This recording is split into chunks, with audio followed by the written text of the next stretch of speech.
album concept hour. The album concept hour. It's the album concept hour.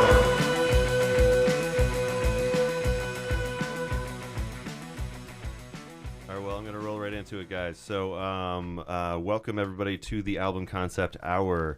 This week we are covering Sun Kil Moon's album Benji, which theme seems to be death. And today, my name is Bradley Barron. I'm your host, and then I have our co-hosts, Dave Gallagher. Say hey. Hey, hey. And then we have Jon A. Say hey. Jon A says hey.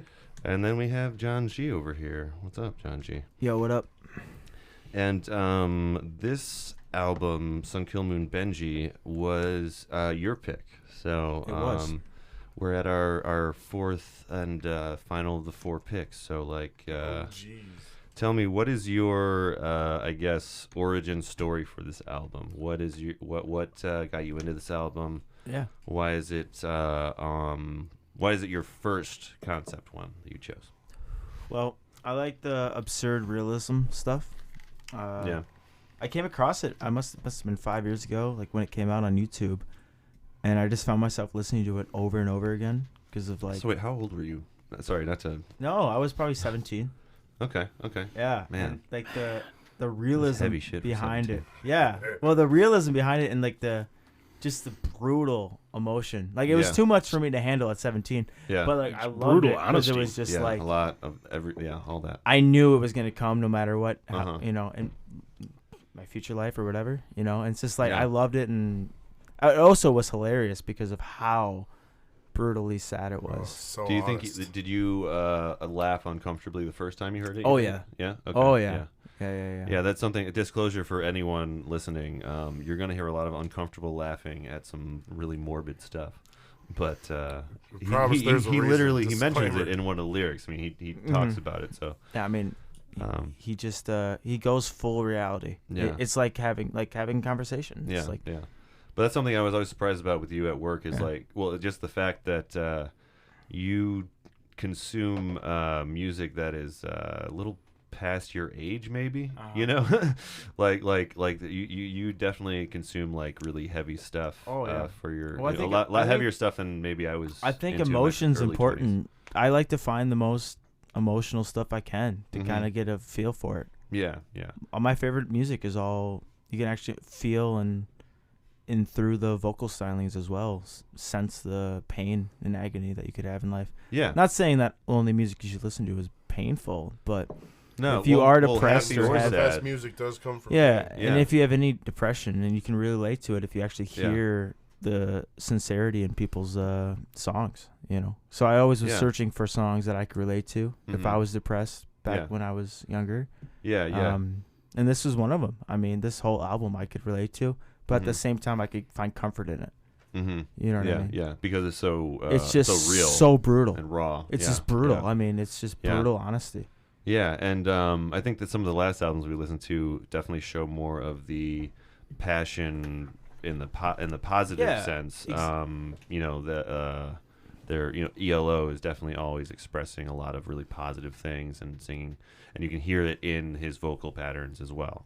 So this is like almost the other extreme. Well, it to is that, damn near yeah. spoken It's word. the other side of the coin. Yeah, I feel like he's inspired by a lot of different types of artists, just in general. yeah, From definitely. the way Well, the whole album I plays mean, you out, guys the really should listen to stylings. his band, Sun Kil Moon. They have one of my favorite songs of all time, Summer Dress. And That's not on this one. no, Yeah. it's his band that he did way before. Okay, this. can you go? No, it was painted, or what was the Red band? House Painters. Red House Yeah, Painters. yeah. Yeah, let's do can you give a quick kind of history rundown of Well, this guy and his bands? I know they're from the 90s. What's the name of the Red House lead Painters. singer of this? Mark Kozelek. Mark Kozelek. Okay, yeah, that's the one that wrote this. Well, yeah, all the lyrics, he I'm is Sun assuming, Kil of this Moon. I mean, album, yeah. basically, it's not really a band; it's a solo It's a project. solo with the name.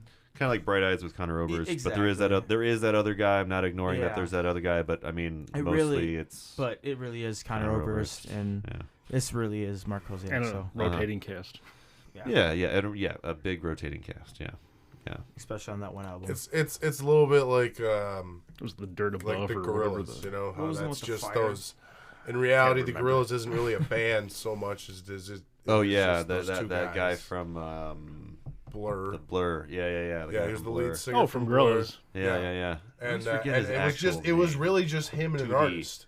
That was the whole original concept of the Gorillaz, and then it's just a cast of different people that come in and out. I do Dan think it's Auerbach? No. very important to listen You're to. thinking Dan the Automator. I Dan, think. No. No. Another, like, Dan.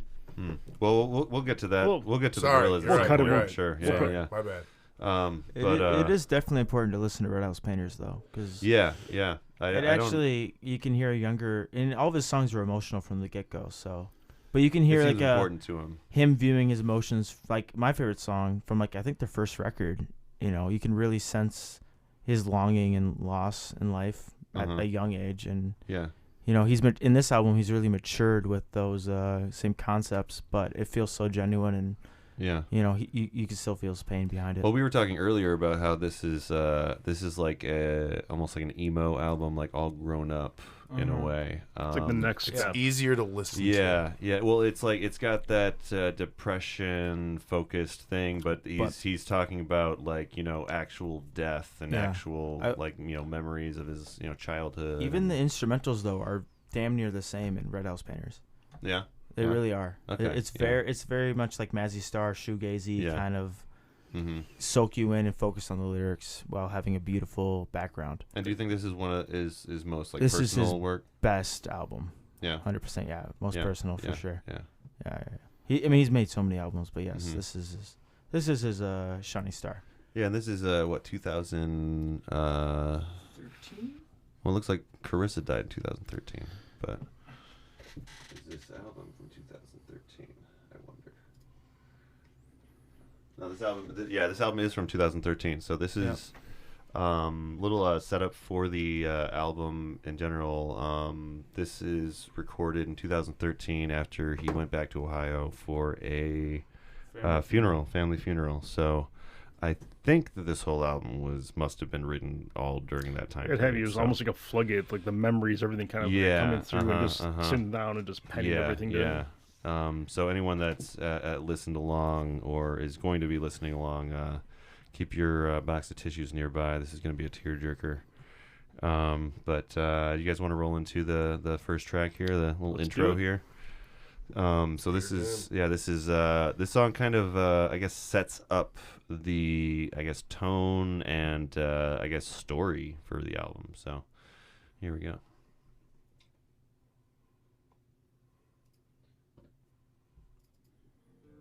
Carissa burned to death last night in a freak accident fire. In her yard in Brewster, her daughter came home from a party and found her. Same way as my uncle. So yeah, that was the intro. I feel like that's a good place to start. That like line in general, I guess, was the first thing that jumped out to me the first time I heard this album. But yeah, so I mean, like, clearly there's some heavy stuff happening here. The Carissa is his second cousin? Second cousin. Yeah, second cousin. We'll be putting together the kind of family pieces as the album goes by, but yeah, it's his second cousin that died in a horrible freak accident fire. Freak accident fire. Which in Worcester. Yeah, and it takes place in Before her Ohio. shift as an RN in Wattsford. Yeah, it's yeah, no. If you can tell by Trademark. Jon's tone, it's very somber stuff happening. It could have been the kid's fault, And well, yeah, that's the thing. Like, there's so many lyrics, and it was the same way as the uncle. Yeah, and later in the album, well, in this song, they mentioned the fact that her or his uncle died the same way, which was her grandfather, which makes her his second cousin. And her daughter came home from a party and found her. And yeah, that's heart wrenching. It's just it's she was the charged. most awful thing that you can think of is discovering your parents burned to a crisp, like Luke Skywalker style. And Mark, not a fun time. Mark Not a woke fun up time. to. I was about to say, a wait, lot this of is 303 reminding me of area something for some phone reason. calls. But yeah, I mean, this is, I didn't actually, sidebar, I didn't actually notice on A New Hope that there were charred bodies in that photo until I was like in my teens. And I was like rewatching it, I'm like, there's burnt bodies right there. Uncle Owen That's freaking brutal. Anyway, this is not about that, but it's too precise for yeah, but this is maybe this is the kind of stuff that Luke Skywalker was jamming on his way to the Death Star. You know what I mean? But yeah, so this was it kind of sets up for the rest of the album because it touches on many of the family members that he's going to talk about in more detail. Family members, friends, acquaintances. Yeah, a lot of stuff. Yeah, oh yeah, we won't get to serial killers even. All different sorts. This album's got it all. Buckle in. But yeah, it definitely stands on its own, but it's also very much an introduction, I think. Anyone have any thoughts on this one? It's a somber song, I mean, yeah. It definitely does open up the album well. Yeah. Introducing him to the family and his dedication to this family as well. Yeah. He's willing to leave his home to come see his family, and well, it's also it sets the tone of the album in the musical sense because of how I was about to agree with that too. Like it's a very long song. Like the second verse doesn't happen until like 3.5 minutes in. It really establishes how most of the album is going to sound. Yeah, it's a very good starter song. Yeah, and it's a long album. It's like an hour and 5 minutes, and but it doesn't quite seem that long when you're listening to it. Oddly, surprisingly, even though the songs are very like, I think it's maybe the fact that you're paying attention so much to the lyrics, maybe, because they're so intense. Yeah, but I think my favorite line was how he had to go home and to give some hugs, give some hugs and get some hugs. Oh yeah. Because as you get older, those funerals. It's like sometimes the only time you see certain relatives. Well, I guess we'll see you again when the next person does. That's why my dad always believes in going to high school reunions and stuff. Because he always says, well, more like the Ashton picnic, because you'll always see someone that you're never going to see again. And not because they died necessarily. Sometimes you just won't see them again. Maybe they move to another state. Maybe they move really far away. You never know. Yeah. But if you go to those things, those social events around your area, you're probably going to see someone you'll never see again. Yeah, and not to get too morbid, but it is a little bit of the theme of the song. And it's true. So this is some very adult themes that just throughout the album. This is very much stuff that you learn after dealing with some shit. These are the lessons that you learn after some bad stuff has happened, or not bad stuff necessarily as much as just life stuff. And you can't always go home, but you can shop there. Yeah. Hang around. But yeah, and one last thing before we get to the next clip is I feel like this album, I don't think he intended it for it to be this theme, but it's also kind of a snapshot into I guess poor rural America. Yeah. When I listen to this album, that's the first thing I thought of is this There's is a lot of lines that has a lot of correlation with that. Yeah. In Ohio. Some just the idea of these stories of these lives that are never told because they're not mainstream type of lifestyles. They're always happening everywhere. Across. Yeah, exactly. They're happening all the time. He's from Ohio. It's like a little exactly.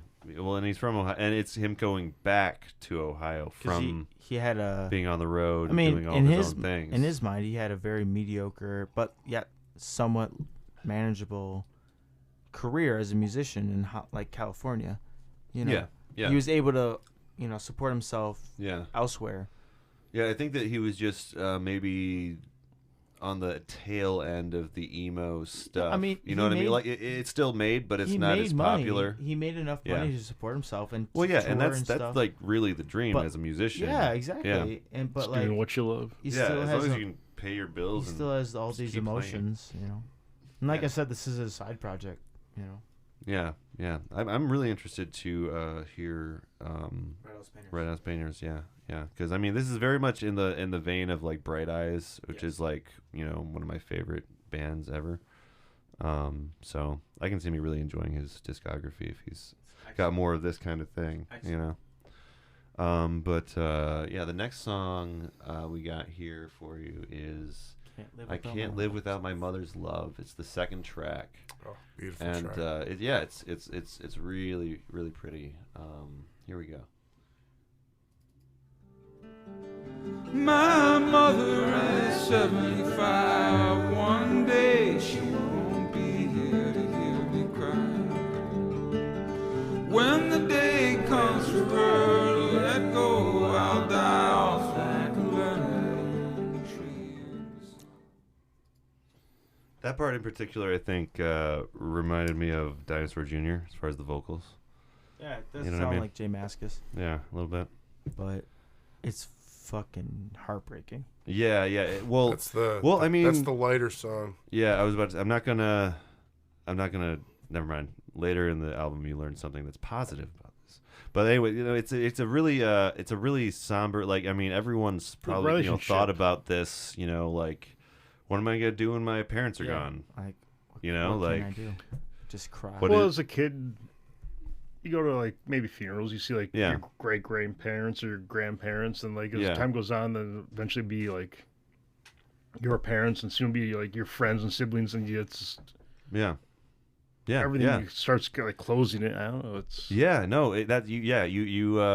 definitely get that sense of finality here in this song. When she's gone, I'll miss our slow easy walks, playing Scrabble with the chimes of the grandfather's clock. God. I'll even miss the times that we fought, but mostly I'll miss being able to call her and talk. That's the line. I know. That's the tearjerker. Yeah, like everyone relates to this line. If you read that out loud, you'd never think that was really a song. Yeah, that that's what goes he back. He takes his diary. Back what you were saying about takes being his like thoughts. It's like a journal. He just takes his journal and makes it into a fucking song. It's excellent. Yeah, and it's like you rip 8 pages. Like there's an album. And then the next verse, he talks about how he can be with a girlfriend or a beautiful woman, but it'll never compare to the love that he feels for his own mother. Yeah, yeah. It's beautiful. It's excellent. Like after the first time I heard of this album, like it just made me want to call my mom, call my dad, and just talk to them. You know what I mean? It really does. This album definitely makes you want to reach out to family that you haven't seen in a while. But this one, if you guys want to, if you want to like have a nice cry, listen to this one. The line above it too: shoot me full of holes and I won't be bothered. Judge me for my ways and my slew of ex-lovers, but don't ever dare say a bad word about my mother. Oh man, I feel that. I feel Danzig that. said that. Yeah, for sure. That's kind of punky, but I mean, that is like one of the few. Like that's one of the few things. Like if someone like says some crap about my mom, you can judge me, like, you can say shit about me, but don't fucking. Oh no! I'll sit there and agree with you on half of it. Don't. Exactly. Like talk whatever shit you want about me, but don't say shit about my mom. You go don't there bring with my mother into this. Yeah. Talk about my mama. Yeah, but it's just. I mean, back to what I was saying before. It's something. We all have this thought process, like what is it gonna be when my parents are gone? Do we all have our parents here? Yes. Yeah. Yes. Okay. All right. I don't want to be unknowingly insensitive. Like, oh, it's great to have parents. Parents are great. Oh, both my parents. My dad died 10 years ago. Into tears and runs. It's okay though. I'm over it. No big deal. All right, so this next song is about his uncle, which we have has been alluded to in the first track. He was the first person that died in a fire. So 2 people die in a fire in this album. In the same way. In the same way. Although it seems like he had a much more intense. It seemed like he went battle. It sounds like he went out fighting. I think he was having fun. He fought fire with fire. He might have been having fun. That was his main fault. He was a redneck, remember? It literally says he liked Kentucky Fried Chicken. Yeah. A redneck that he was burning trash in his yard one day. So that's true. It does say redneck right in the lyrics there. Yeah. So he's not hiding it. So, all right, here we go. Yeah, here's track 3, Truck Driver. Redneck that he was. I didn't plan that. I promise. And onto the pile he threw an aerosol, a can of spray, and that's how he died in the fire that day. That is a perfect fucking Yeah, so I kind of picked like the lyrics that were most conducive to the story that I heard the first time I heard this album. And we lost John. It's gonna be okay. It's gonna be okay, John. But no. So this is another. Well, this is the first time I think he goes into his memories of his childhood. yes. In the album. Deep dives. Yeah, he does it a couple times in the album, but this is definitely the first time he like has a story about him as a child with his aunt and uncle back then, and they would get frogs from the pond and fry up their Have legs. dominoes and watch Happy Days. Yeah. There's a lot of product placement in this album. If you're paying attention, I don't think that was intentional. I think that he just likes these places. I mean he just that's didn't literally. really care. I mean, Man, that's part of his Mark. That's part of his He's memory. like, that's what I was doing. Yeah. He's being. It's very. I had honest dominoes. album. He literally doesn't sugarcoat a single thing. No. Although I would be Boom. upset if like it was Boom. actually like Pizza Hut, but he said Domino's because because they were like, hey, if you change it to Domino's, dude, we'll get your album sold. We'll give it away with the pizzas. Everyone gets a single with their single slice. Yeah, personal pan. And and this is the first time he brings up his aunt, who comes up later. She does. Yeah. And she is in elder care. She's a little older. Honestly, it's one of the most positive moments. Talking about his aunt and elder care. But in the next verse is perfect because he dies with a charred up shovel in his hand. Yeah. Oh, yeah. That's right. It gets into. He died a respected man. Yeah. He was trying to put out the fire. Yeah. Hold on. Looks like there's a note. Smokey the Bear would agree. Hold on. Oh, it's evidence of the fact that he was shoveling trash into the pile to Young burn. kids. But one thing about this, the lyrics. Sorry, not the vocals that this guy does is he's got a lot. He sometimes like layers two vocals over each other that don't quite mesh. You know, he does that a couple times in this album, which is really, really like interesting. Like they kind of fade in and out of each other, and he really almost like they're fighting one another. Like they're just kind of going back and forth, and like Yeah. something coming and Yeah, it's almost like he had a lot of emotions, and like he almost couldn't pick what emotion he wanted to convey in any given song. You know what I mean? So, this is just every song on this is just dripping with emotion, and I don't know if it's regret necessarily, but just like there's a little bit. there's a little bit of from regret. at least a couple tracks. Yeah, definitely. But Oh, that one track. Which one? We'll get to it when we get to it. And he will let us know. There's a lot of. There's like 13 tracks, John. there's 11. And we're gonna love every single one of them. Tracks. Hold on. The lyrics are not loading for me. The internet is being a dick. All right, the next song is Dogs by Sun Kil Moon. So this one is another, continuing on from the last one, kind of reminiscing about his childhood and his past. It's about and all sex, that. Brad. Well, yes, I was getting to that, John. All right, I didn't want to just dive right in. But yeah, it's about all of his, sexual experiences as a teenager and all the complications. Good, the bad. Yeah, ugly. all the complications that come with that, and it's Growing up. it's another one of those tracks that really hits home with a lot of people.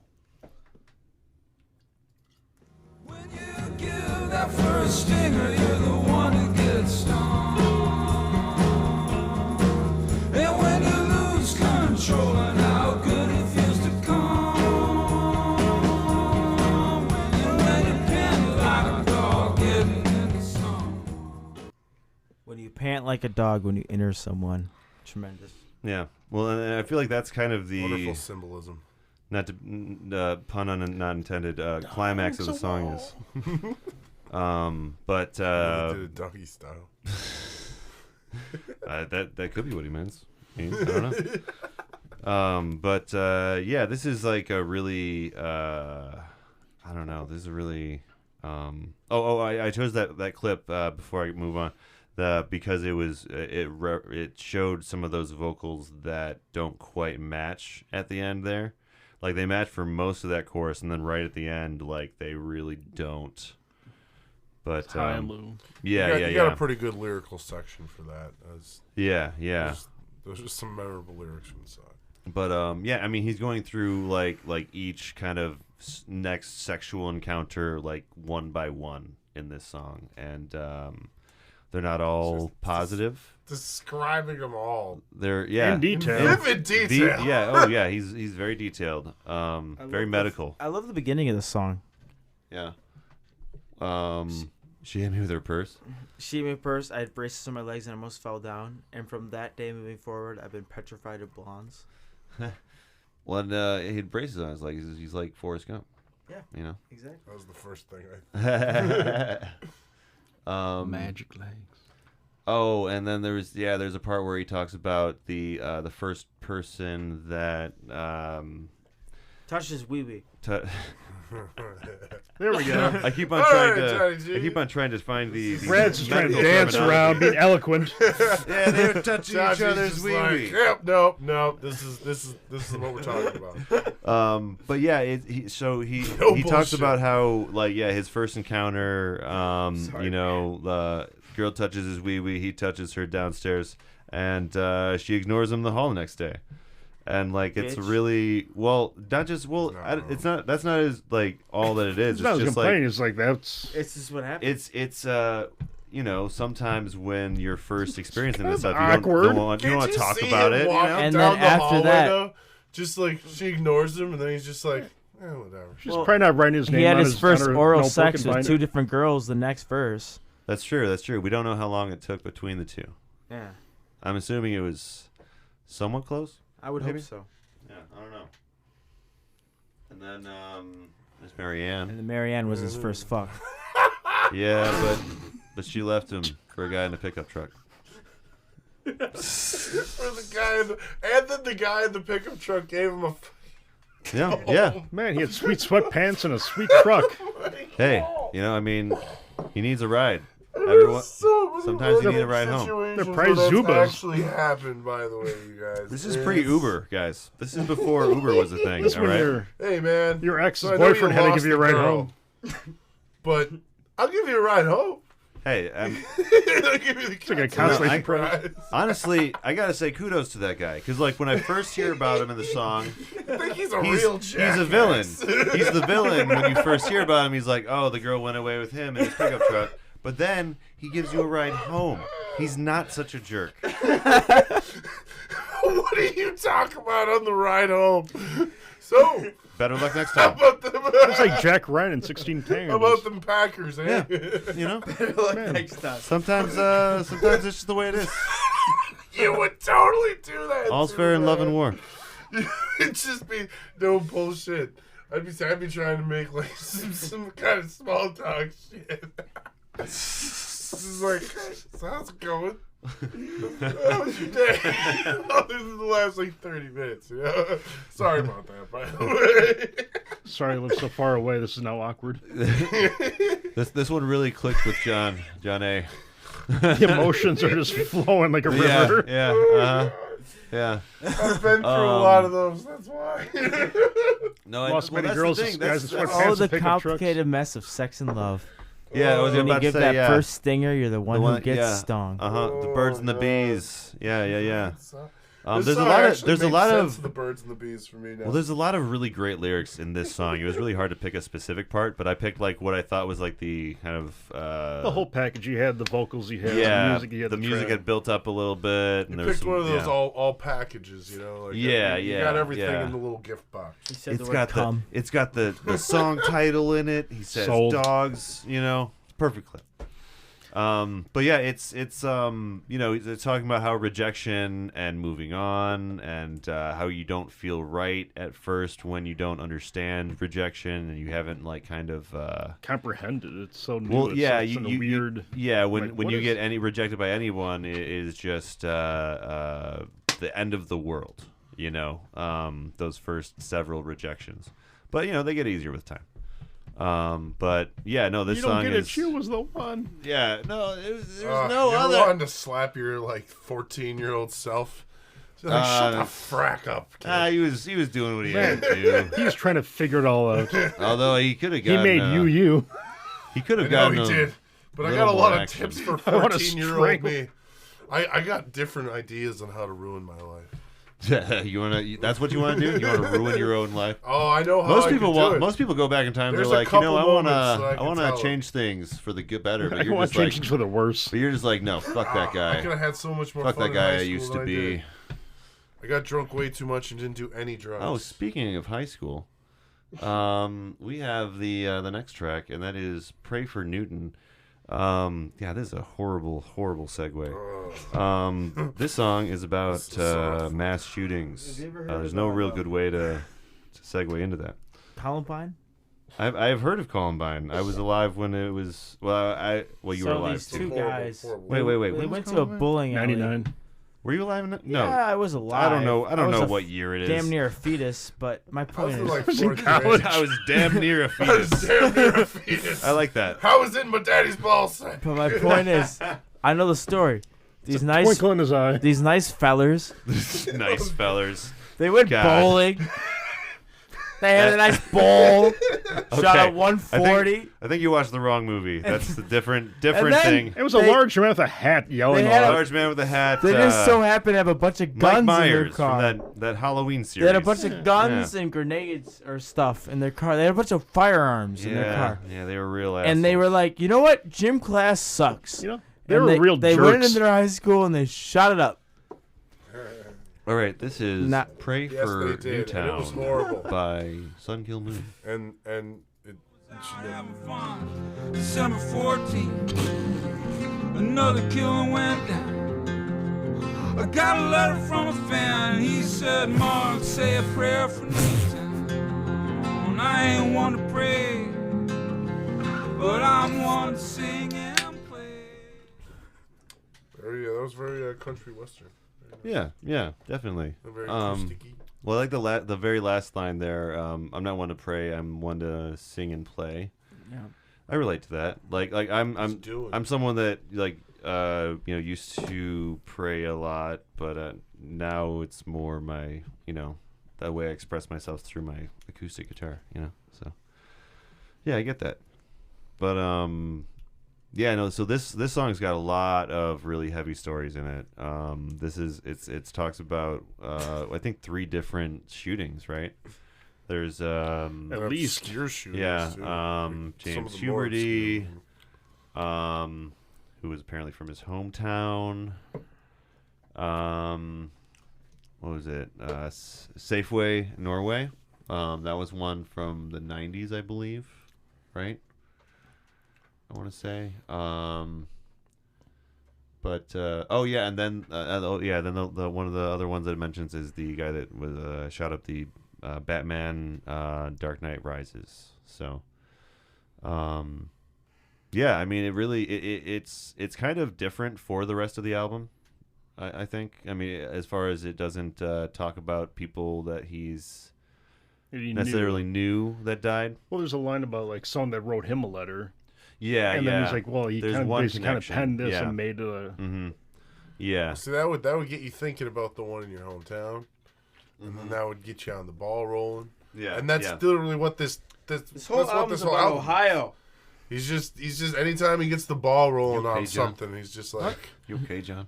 Yeah. Is everything cool, bud? Is everything fine? I'm copacetic. Everything copacetic, bud? No. Is there anything you need to talk about? Yes, I'm fine. But yeah, no, this is yeah, I don't know what much more to say about this one. It's just sad. It's a heavy song. Yeah. But it's definitely the most. Just think about the kids that were gunned down. That's all. Yeah. Oh, and this is also in response to the Sandy Hook shooting, right? Yes. Yeah. So, by the way, Sandy Those Hook kids definitely never happened. died. Hey, I don't want to get canceled. All right. This isn't Alex Jones, all right, bud. Those kids died, and their parents have had a hard time because of some real dick people. You believe CNN? those the libtard media. Yeah. It's been the conspiracy hour. This will be the next podcast. We'll talk about. Yeah. This is gonna be me and John's side podcast. Throwing the punches. Rush Limbaugh, Alex Jones hour. Rush Limboing. Yes, that's actually not bad. You're Rush Limboing. Pissing me off, Brad. It's pretty good. You're getting me angry. I'm getting you upset. You ain't gonna like me when I'm upset. You're not gonna like it when I'm It reminded me of pissed. Boomtown Rats. I don't like Mondays. Yeah.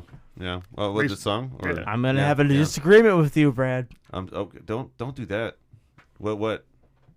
I don't know. Okay, Everything's all right. cool, man. Everything's copacetic. Take a moment to pause and think about the kids who died in Newtown. Which ones? That never happened. Yeah, when they left home, they gave their mom a kiss and a hug. Oh no, that's. I don't know why I read that lyric. Oh, sorry, no. guys. He says, "Oh no." Who went let's so just- young let's to just pay move the on. price? So when Let's your just move on to birthday the next comes and you feel pretty good, You gotta but listen to the song. Yeah. You gotta listen to the Everyone, song. school shootings suck. All right, just Don't shoot up a school. don't do it. Please don't. We're do begging it. you from the bottom. Man, of just our heart. graduate and realize the What's world the goes holdup? on. Call your mother. She's gonna die someday. You know. And she would love to talk to She'd you. love to talk to you. She'd love to hear from you. Hey, play some I Scrabble. mean, All right, so this song is called It's a Jim Wise, chore. and this is. I'm not even Jim gonna. Let's just listen.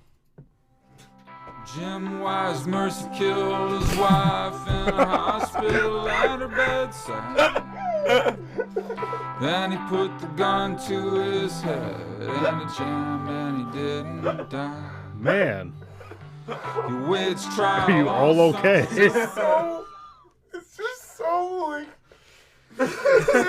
It's so morbid, but you actually feel bad for him. Okay. This is what I was talking about earlier, folks. There's nothing funny about what just happened in that clip, guys, but it's so messed up. It's okay. I'm Well, okay. it's okay. So I mean, he's talking about His father's friend. yeah, his father's friend. He's talking about euthanasia. That's the proper term for it. But before, I guess, euthanasia was even a big thing. But yeah, no, I mean, it's basically just about a guy that tries to, Facilitate. facilitate a mercy kill. Well, he does. No, he does. He just doesn't get that. He doesn't kill himself because of gun jams, so he has to actually face the consequences. consequences of his He had a actions. plan. Yeah. And he was rock solid on his plan. He knew it was going to happen. And then it didn't happen, and he didn't do it, but then it happened and stuff happened. That is correct. Things happen. A lot of things happened. Thank you, John. So wait, Jon G, you were saying who is this about? I thought you were saying something before we recorded. It's a real story. Well, no, I know it's a real about story. These people. But is it actually It like his happened. dad's This- friend? No, I don't know about that. Talk into this I thing don't right know here. about that. I just know it's about an actual couple. It kind of sparked euthanasia and the darker. So this is about like what actually it's a true sparks some story. I euthanasia don't stuff? know how much it relates to Okay. him and his Okay. life, but I Yeah. know it's an actual Event. incident Yeah. that happened. Yeah. And, I just watched Don't Tell Me Jack or Don't that Al Pacino movie where he plays Dr. Jack Kevorkian. Oh, It's all didn't know that was about a thing.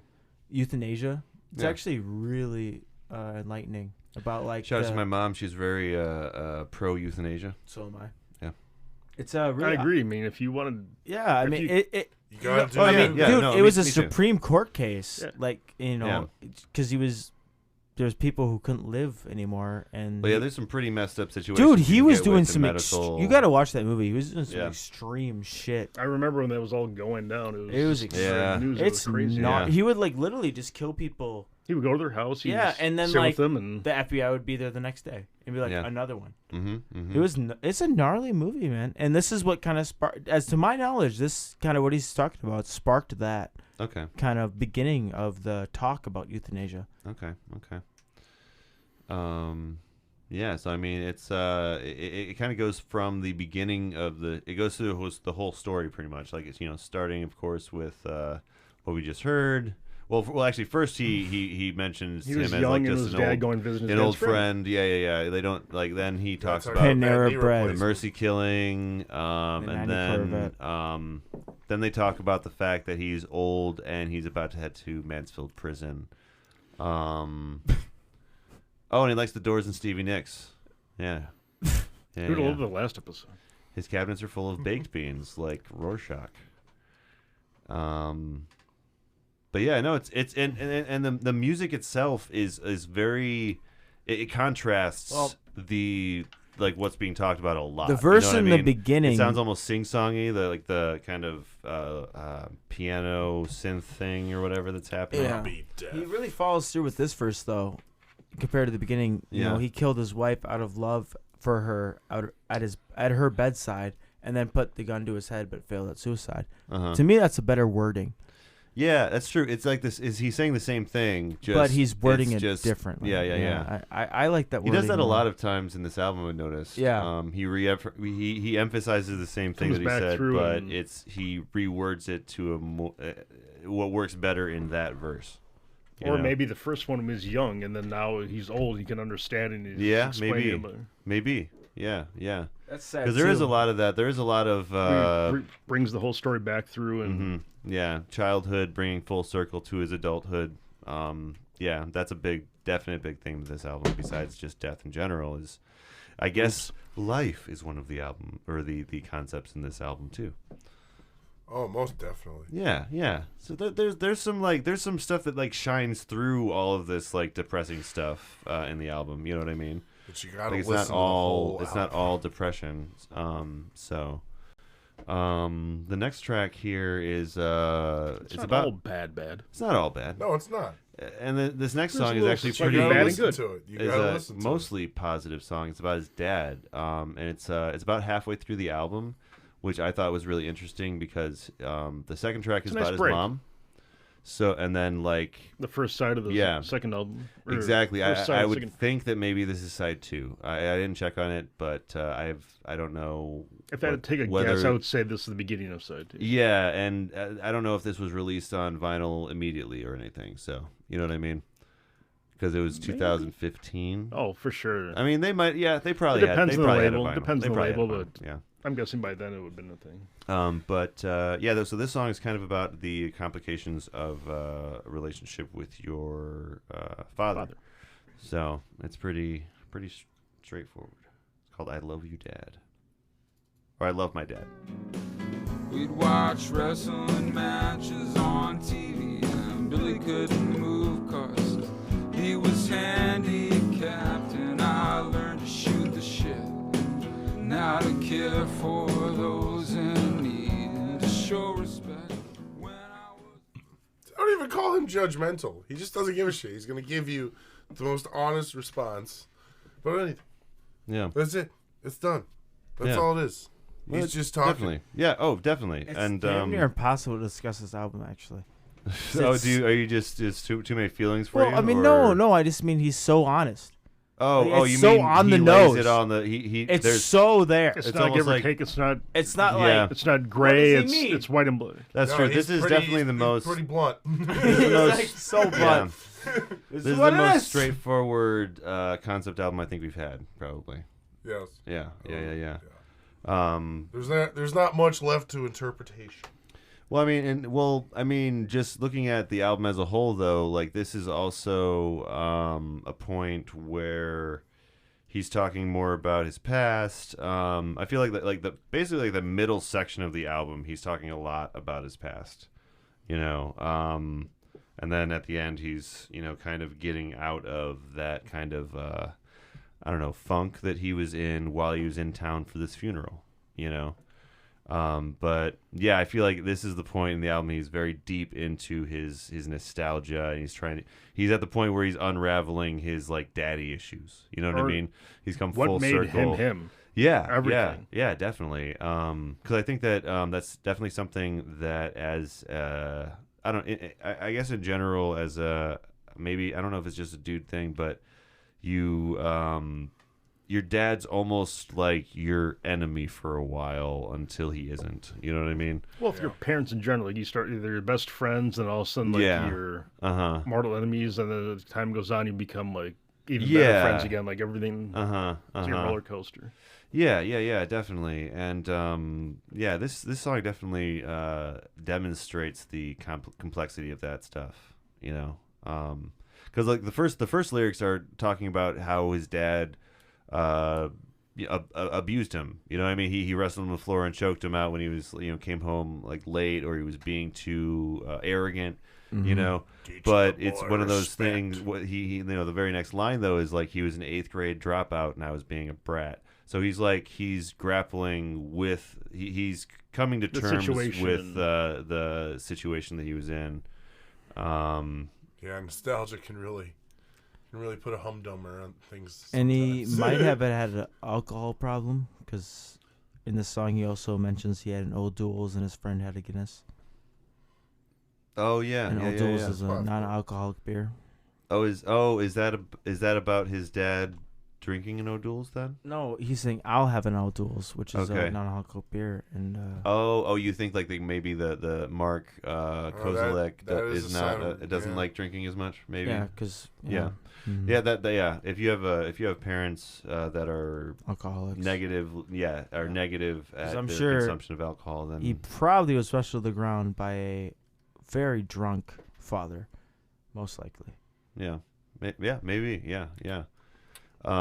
But the moral of the story, I was about to say the moral of the story ends up being like how much he loves his dad and some of the lessons that he learned. He appreciates all the things that he did do for him.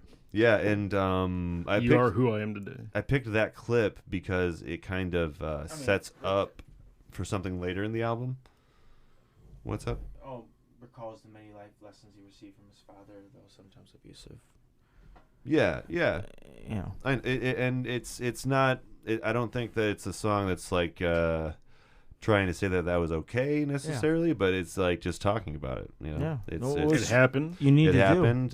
He still has a relationship with him because that's his no matter and, how severe life is always going to be traumatic. You know. I mean, there's no rule book. Some parents aren't good parents, and they just struggle, and you got to find a way. And with some people, it's perfectly fine if your parent was abusive and you never talk to them again.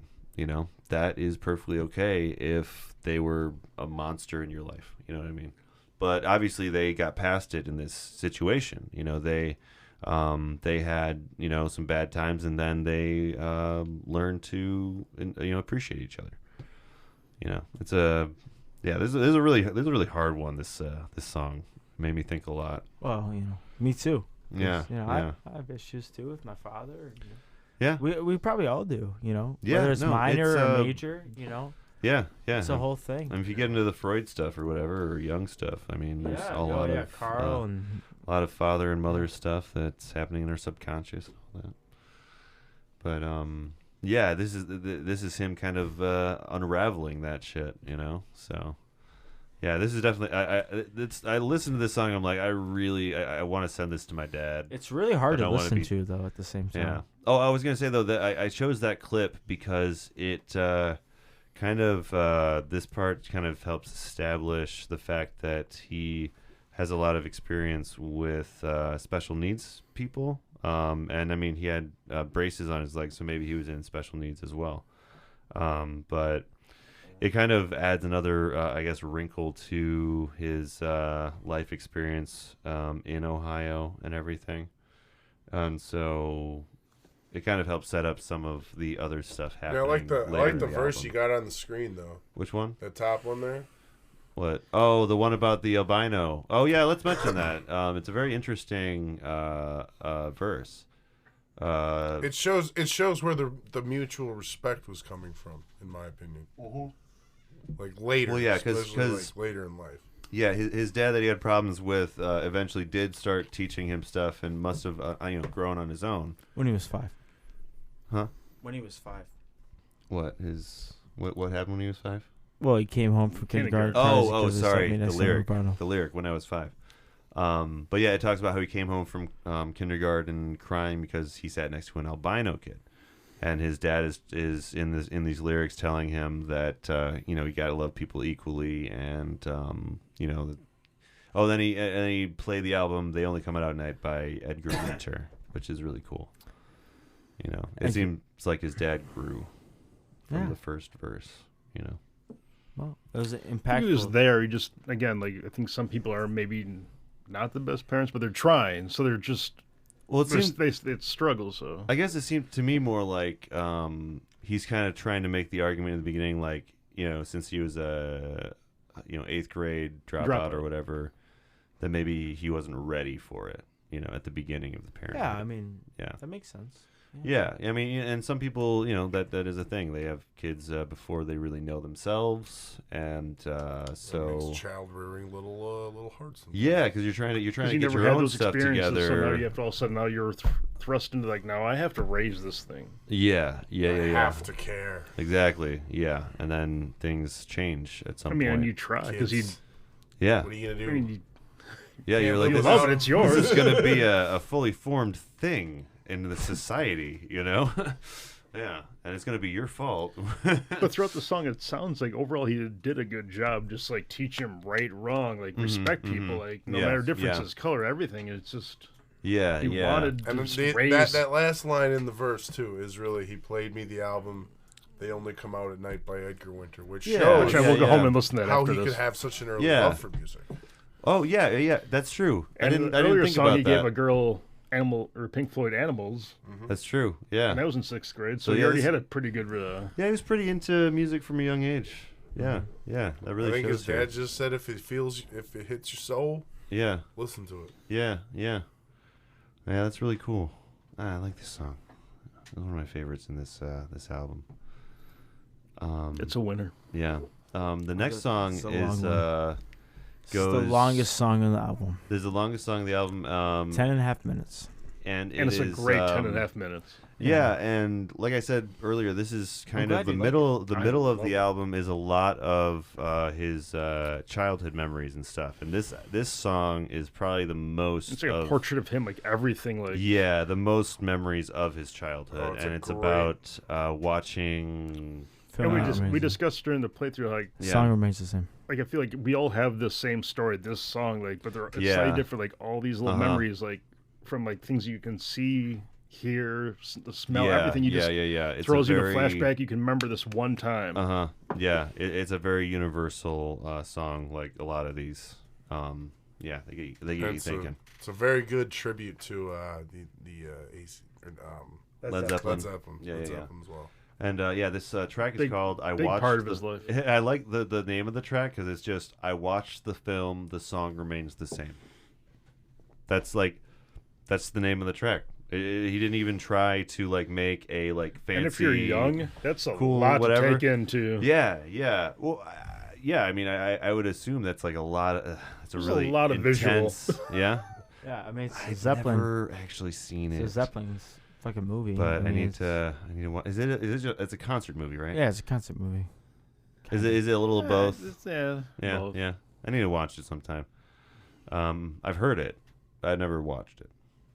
But so this is either way. I mean, film, the rock and roll is. I mean, bonus content. We should just watch the movie and then have a reaction to the movie. Yeah, that's not a bad bad idea. About a couple movies from the 70s. Yeah, well, I was gonna say we could watch The Wall too. There's a couple movies throughout. We could I can bring up 20. We could both listen to and watch The Wall. Yeah, true. Yeah. Fuck The Wall. Fuck The Wall. All right, this is I watched the film. The song remains the same. Quickly forgotten about at school. And when we got the call that my grandmother passed, the nervous tension I'd been feeling for months broke, and strangely I laughed.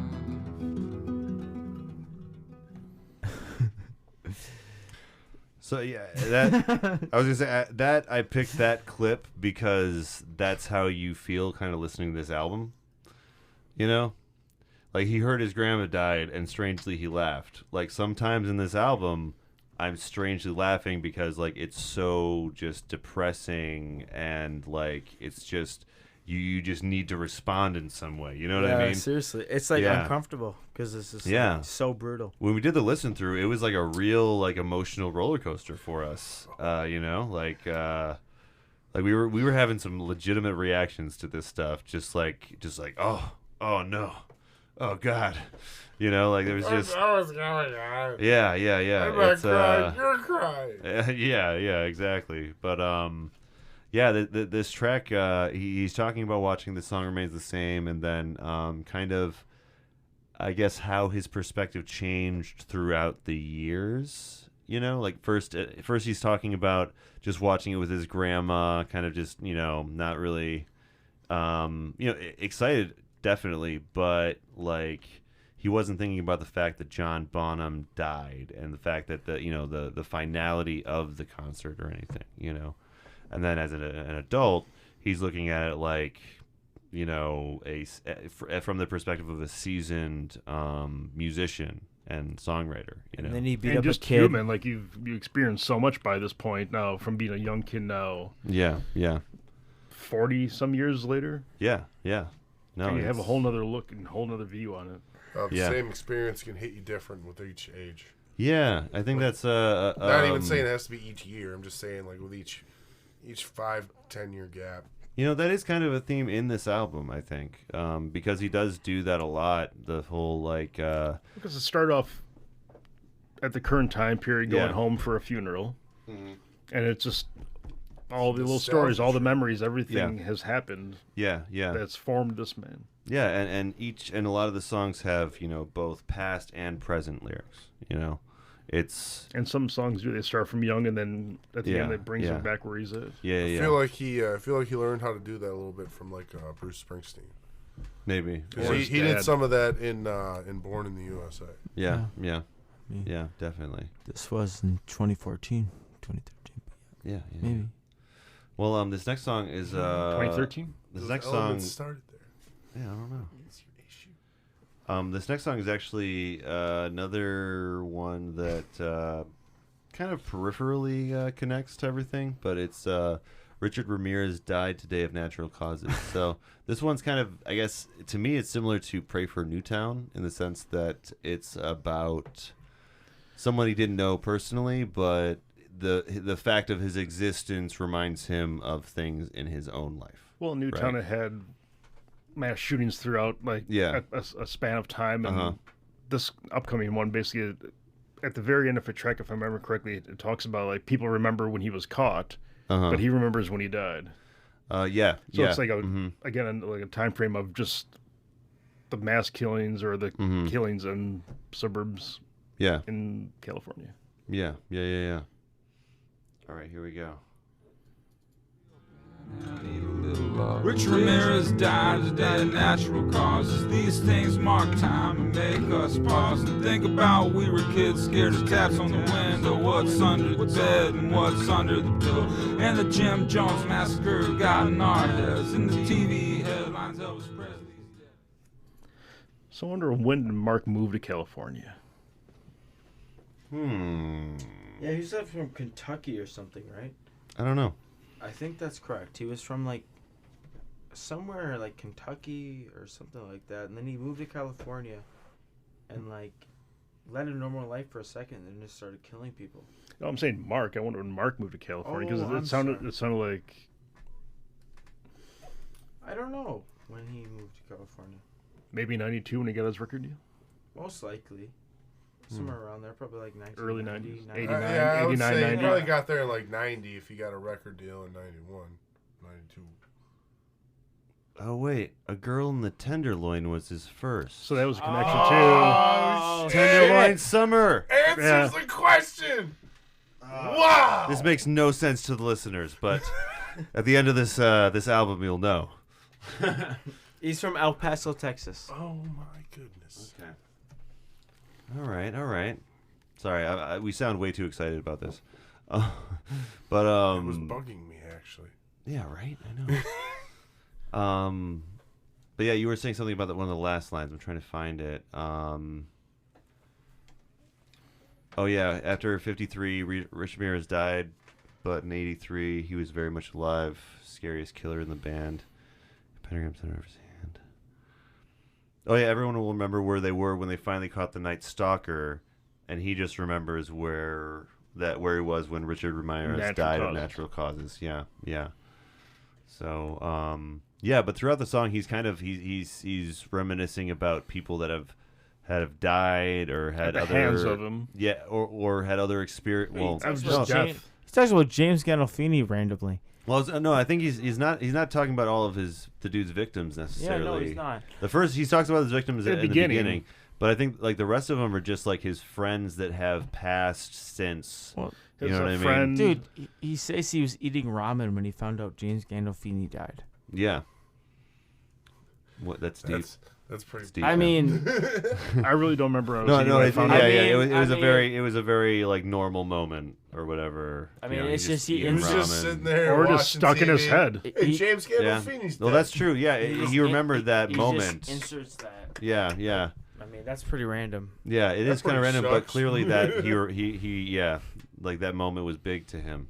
I remember when he died. I don't remember what I was eating though. No, I don't remember what I was eating either. Yeah, but Mark Kozelek does. Though. He's kind of making Is this fun guy dead? No. This guy's alive, right? Yeah. Okay, cool. We should invite him on the podcast. He's kind of making Yeah. Come on, Mark. Get on the podcast. We'll have you for whatever album you like.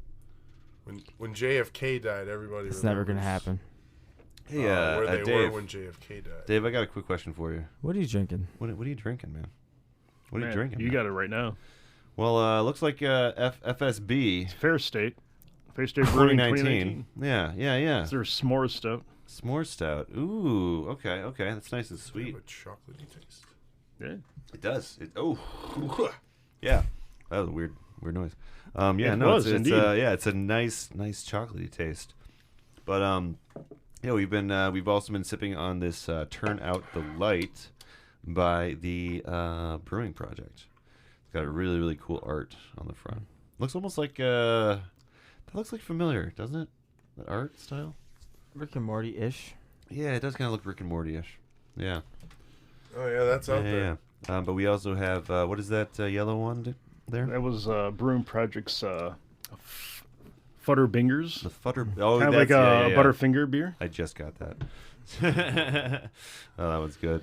Some older beers I've grabbed from Central Waters. I think it was a 2017 barley wine and a 2013 Peruvian morning. I really like the Peruvian morning. Yeah, you need some coffee. Got some coffee in it. Yeah.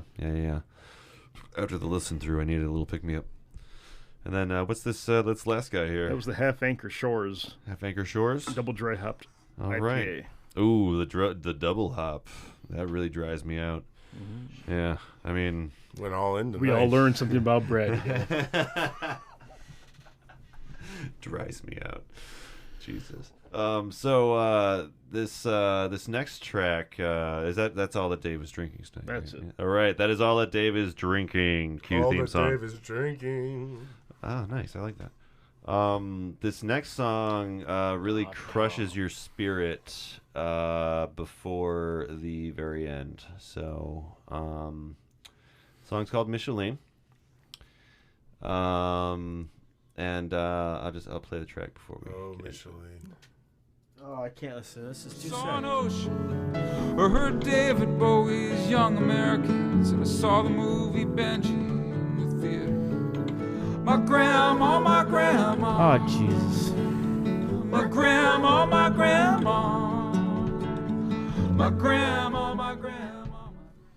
I'm gonna say it. He said Benji. Oh yeah, that's true. This is a song where he says the titular Benji. It's a movie, right? About a dog in a movie about 84. Yep. Titular. Tit. Tit. You said tit. Tit for tat. But no, this song's got a lot of just a lot of really depressing stories. Three little short stories. 3 short depressing stories. It really is. Some of them you want to get into it? You guys want to get into these? Tit. I wish we could play them the day first. Yeah, I couldn't pick which one to pick. So first there was the first story is about a little girl that it must have from his neighborhood that must have a developmental disability. And so cruel. She gets taken advantage of when she's older, and someone steals her welfare checks and stuff. And her savings. So, I did that's that last the first night. thing that happens. It's a summary. Dude did a little bit of time, but whatever. Then the next part two is about his friend Brett, who. Oh, my friend. He played Brett, cards. friend He Brett, played bar chords in a weird Brett. way, and apparently he got an aneurysm from the way that he played bar chords.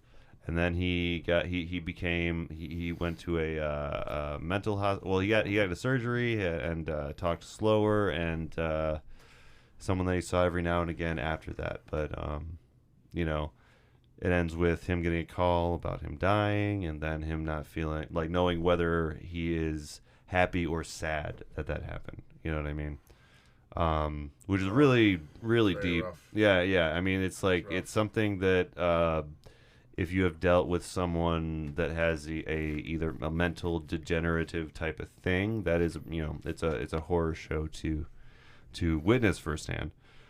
So that's it seems like a weird, messed up thing maybe to say, but like it's what you feel when those people pass, sometimes that are close to you. So. So like I said, soul crushing song. And then Still wore those bell bell-bottom jeans. Yeah. It kind of suggests that he kind of stayed in maybe the mental state that he was in at the time. Yeah. I think that's what he's kind of alluding to. Jon G. Yep. What do you have to say? Oh, what do you have to say about this? Oh, Jesus. This is the heart crusher. This is yours. It's the heart crusher. It's your song, Brad. bud. It's like a 1-2 punch. Like you already got a This couple. is the of reason I cheese. wanted to have this album. It's terrible. Yeah. You just wanted to get really, really sad on the microphone. I'm crying. We're all crying. We're all This is crying ridiculous. What do you want me to say? This is really. together. I'm sorry, John. It's very I don't mean to sad. put you on the spot, John. No, I know, but Yeah. listen to the album, folks. This is. Listen to the album. It's an emotional thing. Yeah. I mean, this is not. You think The Cure is sad? This is a whole new. Oh, rated Cure ain't 16 and sad. up, Cure by ain't the sad compared to this. Actually, we better go 20 Right? and up. This is rated 20. I guess I don't know the Cure enough. The Cure's Dave's like going through his Cure discography in his Cure head. is Poppy God. Yeah. The Cure is Poppy God. Yeah. I'm just saying, this is some. This Yeah. is like It's some different. actually events. And you can relate way easier than just like Robert Smith's And you just just- That's hearing true. about That's true. You sadness. just know in your bones he's. Oh. This is a lot easier to relate to than maybe earlier music, because music wasn't. You just didn't hear this many lyrics pounded into a folk song. It was much really more just reading a dude's Like a journal check. and feeling sad about it. Yeah. Yeah, It's what it is. Yeah. But hey, there's a happy ending for grandma. I mean, she does pass, but she gets together with this dude that treats her really great until the end. So But she was diagnosed she was diagnosed. I'm assuming cancer, right? at 62. Yeah. Because I mean, it And doesn't her- say. but her, but- the kids were there the whole time. So But hey, if you listened all the way through the entire album, there is a treat right at the end. You guys ready for the last track, guys? oh shit. Oh no. I know it's been a journey. It's been a real journey today, guys. Heart wrenching. I gotta go. Yeah. Oh, you gotta go. Johnny Okay. G, Bye, John G. you gotta now finish this song out with us now. This song is called "Ben's My Friend." I love this song. And we ate at Perry's and I ordered crab cakes. Blue crab cakes. Blue crab cakes. Sorry, Dave Matthews. Blue crab cakes. That's the clip you picked. Of course, man. Of course, I mean that encapsulates the end of this album like better than anything could, right? I mean, shit. Yeah. So that's called Ben's My Friend, and it's about Ben Gibbard actually from Death Cab for Cutie. But if that was a little jarring compared to the rest of the album, and you found yourself very confused at the end, that is from Benji. This is not from a different album. No. This is the end of the really depressing album that we just listened to. It's a nice capper. That was about Postal Service. It's a nice capper, dear. Well, Ben Gibbard's from both Postal Service and Death Cab for Cutie. Yeah. He's the mastermind behind the bullets. I can remember when they split. So yeah, because the Postal Service was getting didn't get very popular, but Death Cab got popular before Postal Service did. Yeah. I forgot that correlation. Yeah. It's kind of like a Simon and Garfunkel type of situation. So this is a complete change in tone from the rest of the album, but it's very needed after all of the things that the album went through. It's like a little hug, like, okay, you made it through it. You really feel like you can unload a lot of emotional baggage in this song. Yes, like you're definitely supposed to laugh at these insane antics that are being talked about right Well, yeah, that's the thing. Like when this track came on, we all had a little laugh because of how like jarringly positive it was. You know? And it's just it's just him like leaving. At the same time, he's like, I'm the old guy at the show. I gotta go. I can't stay for this. Like, oh yeah, it's got that little bit about him not wanting to stick around after a Postal Service show to hang out backstage because he just didn't feel it. And that's legit. Like he's just like, I don't know, man. Burnt out. I'm done. I'm an old guy. Also, I just came back from this really horrifying vacation in Ohio, and imagine Ben listening to this and being like, "Dude, that was your past year." Yeah, this is yeah. But I mean, apparently it was just the summer. Oh, and the last thing he says is Tenderloin Summer, which we just realized is a reference to Richard Ramirez. Yeah, it all comes full circle in this album. But the first time I heard this part though, I was like, John, what is this? What just happened? Because like I felt like I almost got trolled or something because it's just so different from everything else. But you won't find another one like it. That's why I love it. But this is a great. This is a one of a kind, Johnny. Yeah, it's a great pick. This is a great one pick. One of a kind. Yeah. I really like this one. So any like closing thoughts on Benji in general? Just that's a beautiful album, and give it a listen and cry. Have a nice lethargic cry. It was an emotional gauntlet. It's a straightforward album, but you have to take your own thoughts away from it.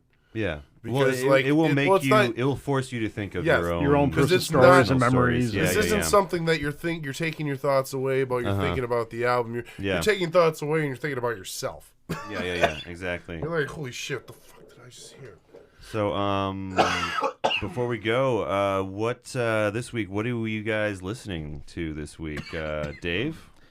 Man, that's a tough one. I've been bouncing back and forth, but I think it's been a lot of Riverdales, thanks to my friend Nick, who brought that band back up again. I'm like, all right. And I spent earlier this week just listening to everything. It's just a great a side project from Screeching Weasel. It's probably some of the best pop punk you'll ever hear in your life. Nice. I'll have to check that out. What about you, Jon A? Well, now that I got my phone back, thank God, I think I'm going to be trying to listen to us. All right, cool. We are on the air. We're on the air. Yes. So. Awesome. Well, Jon G. Always looking for that BW3 sponsorship. Oh, yeah. Buffalo Wild Wings. Hit us up. Come on. Jon G, what about you? What have you been listening to? I've been listening to a lot of Sea Haven, actually. Okay, Sea Haven? Yeah, I've been really digging Sea Haven and Crywink. Okay. Oh yeah, Crywink. I've heard a little bit of them, but I love their name the most. The name's amazing, but the songs are very good. Sea Haven, their whole album, Plague, is actually just masterpiece. So okay, maybe I'll put that up for a listen through for. But yeah, maybe we'll be putting up some Spotify playlists soon here. So sure. Hopefully by the time you hear this, we will have one out. We should have the first one up. Yeah. Hopefully, if Scott gets back to us. Oh yeah. We gotta get Scott Wesley back in here. Yeah, we gotta get his top 5. So I've been listening to Pup, which Dave recommended to me. I've been listening to them over and over again. Any favorite album, or is there anything that stood out? So far, the first album's my favorite. It's pretty solid. I do like the one with DVP in it as well. That's really good. And then the other one, the one after that, I have heard the newest least. one just came out. I've heard that the least. Yeah, it's real solid. It's really good though. Very, very up my alley. It seems like something that I would have listened to, especially back in high school, that I was into that kind of thing. And it's very angsty and just really captures that tone. I was supposed to see him a couple years ago and missed a show, but I ended up with a friend. We drove down to Illinois to catch him at a place. Yeah. I can't remember the name. But they were one of the best live shows I saw. I mean, there's a point where they bring their own sound guy with them on tour. Oh yeah, I bet that they have a crazy So they had the crowd pass the beer all the way to the back to the sound guy, and then everyone grabbed the lead singer Stefan. He had his beer, and they passed him all the way back so he could cheers to the sound guy, and they passed him all the way back up to the stage. Yeah, that's amazing. But yeah, full energy, just it's a killer band. If you haven't listened to them yet, listen to them. Yes, definitely. PUP, Pup. And the other band I've been listening to, again, is brand new. I've been revisiting the Deja Entendu album again. I've been kind of sleeping on it. It's really good. And, The Devil and God Are Raging Inside Me is going to be something that we'll do at some point for one of my picks. I think Deja Entendu is the best album. Really? It's just me, though. Okay. Yeah, we'll have the discussion when that comes up, though. That's a good thing to talk about. Boy Who Blocked His Own Shot. Yeah. It's a great album. It's a lot better than I gave it credit for originally. Tracks. Yeah, I kind of treated everything as backseat from Devil and God, but I definitely slept on it. But anyway, check out Rolling Stones, check out Hero Worship, check out Little Guillotine, and check out WORT. I just did the Access Hour, and there's a recording of it on SoundCloud. So. Thank you everyone for tuning in again, and join us next week when we will be talking about a different album.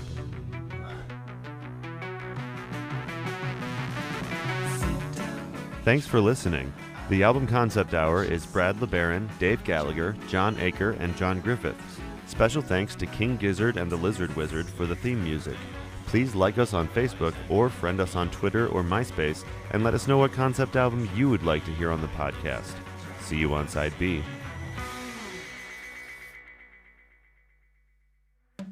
This has been a Revolver Audio production.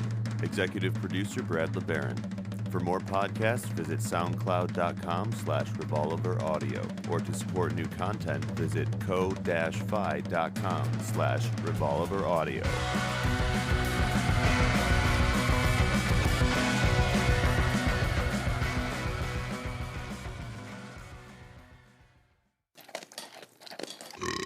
Revolver.